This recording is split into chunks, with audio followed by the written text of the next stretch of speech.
Olá pessoal, seja bem-vindo a esse canal. Meu nome é Francisco Marques e esse canal é voltado a falar de teologia. E antes desse vídeo começar, eu queria te pedir 3 coisas. Se inscreva no canal, deixe o seu like e deixe um comentário e ajude esse canal a crescer. Nesse vídeo nós vamos falar como pensar como Jesus Cristo. O texto que a gente vai ver é Filipenses capítulo 2, versículo 5 ao versículo 11. Nós sabemos que aquilo que pensamos é aquilo que somos, aquilo que passa na nossa cabeça, o jeito que a gente enxerga as coisas, ou a cosmovisão que a gente tem das coisas, vai refletir nas nossas ações e nas nossas obras. Então, é muito importante nós pensarmos como Jesus Cristo, buscar ter essa mente renovada, a semelhança da mente de Jesus Cristo, para que a gente possa produzir bons frutos. Então, a gente vai ver aqui 4 características de pessoas que pensam como Jesus Cristo.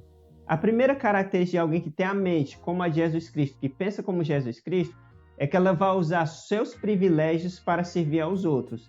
Filipenses capítulo 2, versículo 5 ao versículo 6 vai dizer o seguinte: tenham entre vocês o mesmo modo de pensar de Cristo Jesus, que mesmo existindo na forma de Deus, não considerou o ser igual a Deus algo que deveria ser retido a qualquer custo.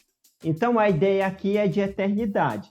Então Jesus na eternidade, ele tinha toda a glória, tinha todo o louvor dos anjos e ele reinava soberanamente sobre todo o universo. Então, quando olhamos para essa situação de Cristo na eternidade, a gente vai ver que ele estava numa posição privilegiada, não é? Mas o que a gente vai ver é que ele não usa essa posição privilegiada para fins egoístas. Ele poderia ter ficado lá, mas ele não faz isso. Ele vem, se torna homem para viver com os homens e servir os homens. Então é interessante aqui fazermos o paralelo entre Jesus e a sua criação. Por quê? Quando olhamos para Satanás, nós vamos ver que ele caiu justamente por causa do seu egoísmo. Quando olhamos para Adão e Eva, nós também vamos ver que eles caíram justamente por causa do seu egoísmo. E quando olhamos para as nossas vidas, nós vemos que os nossos problemas são causados justamente por causa do nosso egoísmo. Em Tiago, capítulo 4, versículo 1 ao versículo 3, vai dizer o seguinte: de onde procedem as guerras e brigas que há entre vocês? De onde, senão dos prazeres que estão em conflito dentro de vocês? Vocês cobiçam e nada têm, matam e sentem inveja, mas nada podem obter. Vivem a lutar e a fazer guerras, nada têm porque não pedem. Pedem e não recebem, porque pedem mal para esbanjarem os seus prazeres. A segunda característica de alguém que pensa como Jesus Cristo é que ele serve com atitudes.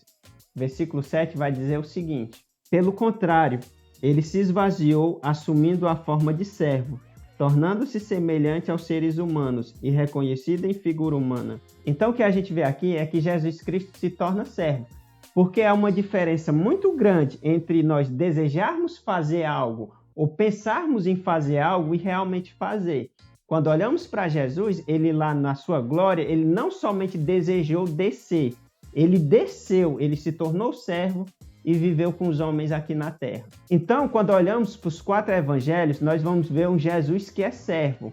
Então, a gente vai ver que ele serviu a pecadores, serviu a prostitutas, serviu a cobradores de impostos, serviu a pessoas doentes. Em Mateus capítulo 20, versículo 28, vai dizer o seguinte: tal como o Filho do Homem, que não veio para ser servido, mas para servir e dar a sua vida em resgate por muitos. Outra história também que a gente vê Jesus Cristo servo, servindo, a gente vê na história do cenáculo, quando lá os discípulos tinham que ministrar uns aos outros, mas ninguém faz nada e Jesus Cristo ele vai lá e lava os pés dos seus discípulos.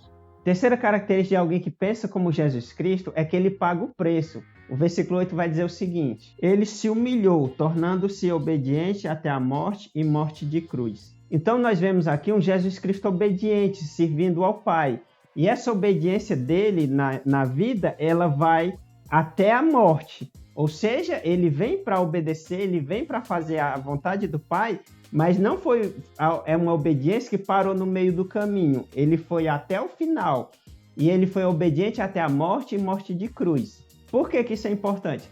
Porque as pessoas geralmente elas gostam de ministrar, elas gostam de servir as pessoas, até que isso custe alguma coisa. Quando custa tempo, quando custa dinheiro, quando custa paciência, geralmente as pessoas abandonam o serviço aos outros, a bênção aos outros, abandonam a ministração às pessoas. Mas só que aquele que pensa como Jesus Cristo, ele sabe que servir ao outro tem um preço, porque teve um preço para o nosso Senhor. Outra coisa que a gente tem que entender é o seguinte: as nossas realizações, elas são condizentes com o preço que pagamos. Se nós pagamos um preço baixo, realizações pequenas. Se nós pagamos um grande preço, grandes realizações. Jesus Cristo, ele pagou um grande preço, por isso ele fez uma grande realização.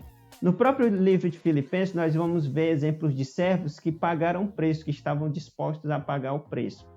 Em Filipenses capítulo 2, versículo 17, vai dizer o seguinte: entretanto, mesmo que eu seja oferecido como libação sobre o sacrifício e serviço da fé que vocês têm, fico contente e me alegro com todos vocês. Outro exemplo de servo que pagava o preço, que estava disposto a pagar o preço, é Timóteo. No versículo 20 do capítulo 2 vai dizer o seguinte: porque não tem ninguém com esse mesmo sentimento e que se preocupe tão sinceramente por vocês. O terceiro exemplo é Epafrodito, versículo 30.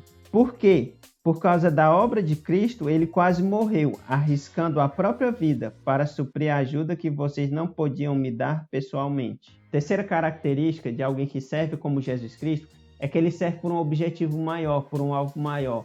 Versículo 9 ao versículo 11 vai dizer o seguinte: por isso também Deus o exaltou sobremaneira e lhe deu o nome que está acima de todo nome, para que ao nome de Jesus se dobre todo o joelho, nos céus, na terra e debaixo da terra, e toda língua confesse que Jesus Cristo é o Senhor, para a glória de Deus Pai.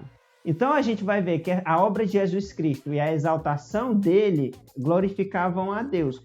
Porque na mente de Jesus Cristo, a obra dele, quando ele vem para salvar por pecadores, a mente dele estava voltada sempre a glorificar o Pai. Então, a gente tem que entender que a salvação pela obra de Jesus Cristo glorifica a Deus. Efésios capítulo 1, versículo 6 diz: para louvor da glória de sua graça, que ele nos concedeu gratuitamente no amado. Versículo 12: a fim de sermos para o louvor da sua glória, nós que de antemão esperamos em Cristo.